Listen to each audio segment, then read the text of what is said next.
Hello friends, জয় মোহনবাগান। আগামী শনিবার কেরালা ব্লাস্টার্সের বিরুদ্ধে নামছে মোহনবাগান সুপার কাপের প্রথম ম্যাচে। তো সেই ম্যাচে নামার আগে মোহনবাগানে এই মুহূর্তে কিন্তু প্রস্তুতি তুঙ্গে। তোমরা জানো যে অনেক কথাবার্তা হয়েছে মোহনবাগানের টিম নিয়ে, কারণ মোহনবাগান তাদের সিনিয়র জুনিয়রের একটা মিশ্রণ টিম পাঠাচ্ছে সুপার কাপে। সেখানে কেমন ফল করবে এই টিমটা, সেটা নিয়ে একটা কিন্তু চিন্তা রয়েছে সমর্থকদের মধ্যে। তো এবার প্রশ্ন হচ্ছে, যেই টিম সিলেক্ট করে দিয়েছে সেটা নিয়ে তো আর কিছু কাটাছেড়া করা যাবে না, সেই টিমকে নিয়েই খেলতে হবে। এবার আমাদের লক্ষ্য হচ্ছে যে এই টিমটাকে নিয়ে আমরা কীভাবে চ্যাম্পিয়ন হওয়ার জন্য লড়তে পারি, কারণ মোহনবাগান যেখানে নাবে সেখানে চ্যাম্পিয়ন হওয়ার জন্যই নাবে, এবং আমরা সমর্থকরা যারা রয়েছি তারা কিন্তু সবসময় চাইবো সে যে টিমই নামুক না কেন সেই টিমই মোহনবাগানকে চ্যাম্পিয়ন করে নিয়ে আসবে। তো শনিবার খেলার আগে কিন্তু বেশ কয়েকটা প্রস্তুতি ম্যাচের দরকার ছিল। তো তোমরা জানো যে এই প্রস্তুতি ম্যাচগুলো না খেললে বোঝা যাবে না যে টিমের মানে কম্বিনেশনটা কেমন হয়েছে, কারণ এই প্লেয়ারগুলো কেউ কারোর সাথে একসাথে অনেকদিন খেলেনি, এবং সিনিয়র জুনিয়র প্লেয়াররা তো খেলেইনি। জুনিয়র প্লেয়াররা নিজেদের মধ্যে খেলেছে ঠিক আছে, সিনিয়র প্লেয়াররাও নিজেদের মধ্যে খেলেছে ঠিক আছে, তবে সিনিয়র জুনিয়র যে একসাথে হওয়ার পর যে খেলা বা কম্বিনেশন তৈরি করা সেটা কিন্তু হয়নি। তো আজকের একটা প্রস্তুতি ম্যাচ ছিল, প্র্যাকটিস ম্যাচ ছিল, সেটা সিটিএফসির বিরুদ্ধে খেলাটা ছিল। সেখানে কিন্তু মোহনবাগান একটা বড় জয় পেয়েছে, 5-1 গোলের ব্যবধানের জয়, এবং সেখানে সুয়েল ভাট তিনি হ্যাট্রিক করেন, সেরতো একটি গোল করেন এবং সালাউদ্দিন একটি করে গোল করেন। তো এই 5-1 গোলের ব্যবধানে জয় পেয়েছে। তবে সিটিএফসি যে খুব বড় প্রতিপক্ষ বা খুব ভালো দল তা তো নয়, 5-1 গোলের জয় পেয়েছে, বড় জয় পেয়েছে বা প্রস্তুতি ম্যাচ খেলেছে, এটা খুব ভালো কথা। নিজেদের মধ্যে বোঝাপড়াটা তৈরি করেছে, এটা ভালো কথা। তবে এই জয় নিয়ে কিন্তু মাতামাতি করার মতন কিছু নেই, কারণ সামনে যে টিমগুলো রয়েছে সেগুলো কিন্তু যথেষ্ট শক্তিশালী টিম মোহনবাগানের কাছে এই মুহূর্তে। কারণ কেরালা ব্লাস্টার্সের অবস্থা যাই হোক না কেন, কেরালা ব্লাস্টার্স কিন্তু তাদের পূর্ণ শক্তির দল নিয়েই নামবে। তো সেই দিক থেকে দেখতে গেলে মোহনবাগানের জন্য ম্যাচটা কিন্তু অনেকটাই কঠিন, এবং মোহনবাগানকে ম্যাচটা যেভাবেই হোক জিতে আসতে হবে, কারণ যদি কোনোভাবে হেরে যায় তাহলে তো তোমরা জানোই যে এটা নকআউট স্টেজ, এখান থেকে কিন্তু ডাইরেক্ট বিদায়। তো মোহনবাগান, তো প্রথমেই যেটা বললাম, মোহনবাগান যেখানে নামে কোনোদিন হারার কথা ভাবে না। তো আমরা সবসময় জেতার কথাই ভাবি, এবং কেরালাকে কীভাবে হারাবো সেটা নিয়ে আমরা ভাবছি। তো এই প্রস্তুতি ম্যাচটা খেলেছে খুবই ভালো হয়েছে, একটা যে নিজেদের মধ্যে বোঝাপড়াটা তৈরি হয়েছে। এবং এই আর প্রস্তুতি ম্যাচ আছে কিনা আমার ঠিক জানা নেই, যদি আরেকটা যদি খেলে যেতে পারে তো ভালো, যদি নাও হয় তাও কিন্তু খুব একটা অসুবিধা নেই, একেবারে কেরালা ব্লাস্টার্সের বিরুদ্ধেই নামবে। যদিও ম্যাচটা কিন্তু শোনা যাচ্ছে যে বিকেল 4:30 থেকে দেওয়া হবে। এবার এই গরমে যদি 4:30 থেকে উড়িষ্যার মতন জায়গায় খেলা দেওয়া হয়, সেখানে প্লেয়াররা কীভাবে কতটা ভালো খেলতে পারবে সেটাও একটা প্রশ্ন। তো যাই হোক, এটা নিয়ে তো আর বলার কিছু নেই, যদি খেলা ফেলে থাকে সেখানে তো খেলতেই হবে, এবং আমরা চাইবো যে মোহনবাগান সেখান থেকে একটা বড় জয় তুলে সেমিফাইনালের দিকে এগিয়ে যাক।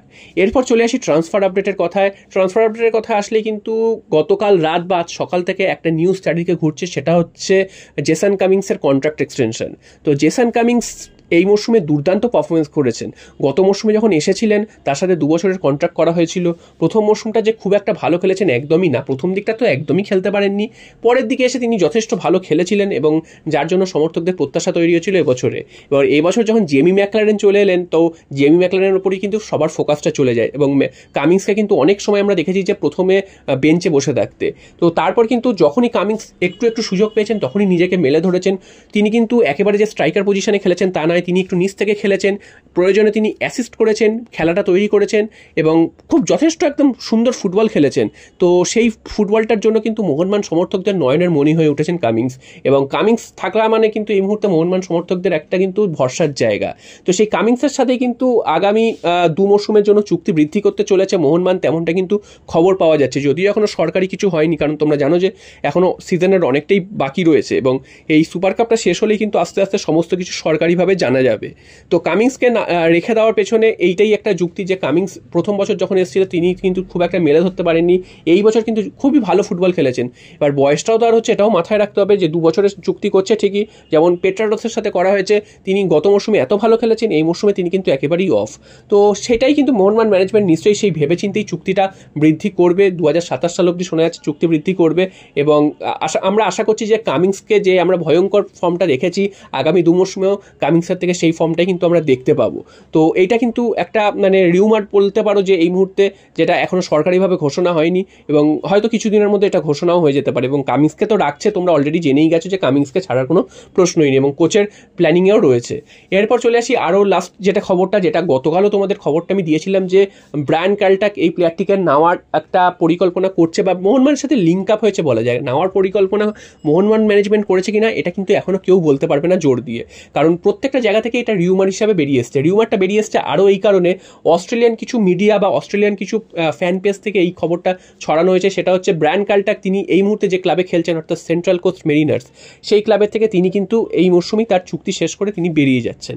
এবার বেরিয়ে যাচ্ছেন মানেই অস্ট্রেলিয়ানদের মধ্যে একটা কিন্তু ভয় আছে যে অস্ট্রেলিয়ান কোনো ক্লাব থেকে যে প্লেয়াররা বেরিয়ে যায়, ভালো ভালো প্লেয়াররা, তারা কিন্তু ভারতে আসে এবং মোহনবাগানে যোগ দেয়। এবং সেরকমই কিন্তু তারা পোস্ট করেছে যে যেহেতু ব্রায়ান কাল্টাক এই মুহূর্তে বেরিয়ে যাচ্ছেন অস্ট্রেলিয়ান লিগ থেকে, তাহলে তিনি কি ভারতে আসছেন, মোহনবাগানে আসছেন। তো এইরকম একটা বেশ কিছু জায়গা থেকে পোস্ট করা হয়েছে। আর ভারতেও কিন্তু এই জিনিসটা নিয়ে খুব চর্চা হচ্ছে, বিশেষ করে মোহনবাগান সমর্থকদের মধ্যে, কারণ ব্রায়ান কাল্টাককে গত 2 মরশুম ধরে মোহনবাগান টার্গেট করে রেখেছে, তাকে কিন্তু নিয়ে আসতে পারেনি, এরকমটা কিন্তু শোনা গেছে, বা তার নামের সাথে লিঙ্ক আপ তৈরি হয়েছে 2টো মরশুমে। এবার ব্রায়ান কাল্টাক নিজেও নাকি চেয়েছিলেন যে মোহনবাগানে আসতে এবং জেসন কামিন্সের সাথে খেলতে, এরকমটাও শোনা গিয়েছিল।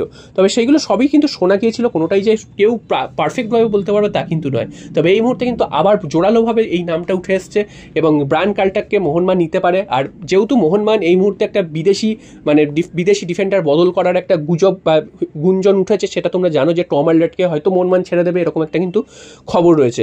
যদিও গতকালই তোমাদের জানিয়ে দিয়েছিলাম যে টম আলডার নিজেও থাকতে চান এবং মোহনবাগান কোচের নজরেও কিন্তু টম আলডার রয়েছে, তাকে মোহনবাগান কোচ ছাড়তে চান না। হ্যাঁ, এবার যদি টম আলডারের থেকেও যদি ভালো কোনো বিদেশিকে পায়, অবশ্যই টম আলডারকে বদল করে তাকে নিয়ে আসবে, কারণ টম আলডারের বয়সটাও হচ্ছে। তবে টম আলডারের কাছে অন্যান্য ক্লাবেরও কিন্তু অফার রয়েছে। তো এইখানেই কিন্তু 2-4 করে সবাই কিন্তু ধরে নিচ্ছে যে ব্রায়ান কাল্টাক হয়তো মোহনবাগানে আসতে পারেন। তো ব্রায়ান কাল্টাক প্লেয়ারটা যে খুবই ভালো প্লেয়ার বা খুব বিশাল কিছু তা কিন্তু একদমই নয়। হ্যাঁ, তিনি যেই ক্লাবে অস্ট্রেলিয়ান যে ক্লাবের হয়ে খেলছেন সেখানে বেশ কিছু ম্যাচ তিনি ভালো খেলেছেন এবং তিনি এএফসি কাপে খেলেছেন, এএফসি চ্যাম্পিয়ন্স লিগে খেলেছেন, সবই ঠিক আছে। তবে ব্রায়ান কাল্টাক যে দেশের থেকে এসছেন সেই দেশের ফিফা র্যাঙ্কিংও খুব একটা ভালো নয়। এছাড়া কিন্তু ব্রায়ান কাল্টাক যে খুব মাঠে নেমে যে খুব ভালো কিছু করতে পারেন সেটাও কিন্তু একদম না। হ্যাঁ, তার চেহারাটা খুব ভালো রয়েছে এবং তিনি হয়তো ডিফেন্সে খুব একটা ইম্প্যাক্ট ফেলতে পারেন তার চেহারার জন্য। এছাড়া যে তার মধ্যে বিশেষত্ব বিরাট কিছু তার পজিটিভ গুণ রয়েছে তা কিন্তু নয়। তবে এই প্লেয়ারটি যদি মোহনবাগানে আসে সেক্ষেত্রে মোহনবাগানের কতটা লাভ হবে বা কতটা একদম ভালো একটা ট্রান্সফার হবে সেটা কিন্তু বলা কঠিন। তবে এই মুহূর্তে তোমরা ধরে রাখতে পারো যে টম আলডারই হয়তো কন্টিনিউ করবে মোহনবাগানে আগামী মৌসুমে, যদি না কোনো বড় সড়ো অঘটন ঘটে বা কোনো বড় ভালো কোনো প্লেয়ার যদি মোহনবাগান পেয়ে থাকে। তবে ব্রায়ান কাল্টাকের আসার সম্ভাবনাটা এই মুহূর্তে দাঁড়িয়েও কিন্তু খুব একটা বেশি নেই। হ্যাঁ, পরবর্তীকালে যদি কোনো আপডেট আসে বা কোনো যদি তার সাথে যদি আরও কথাবার্তা এগোয়, তখন কিন্তু তোমাদের অবশ্যই আমি নিউজটা জানাবো। জয় মোহনবাগান।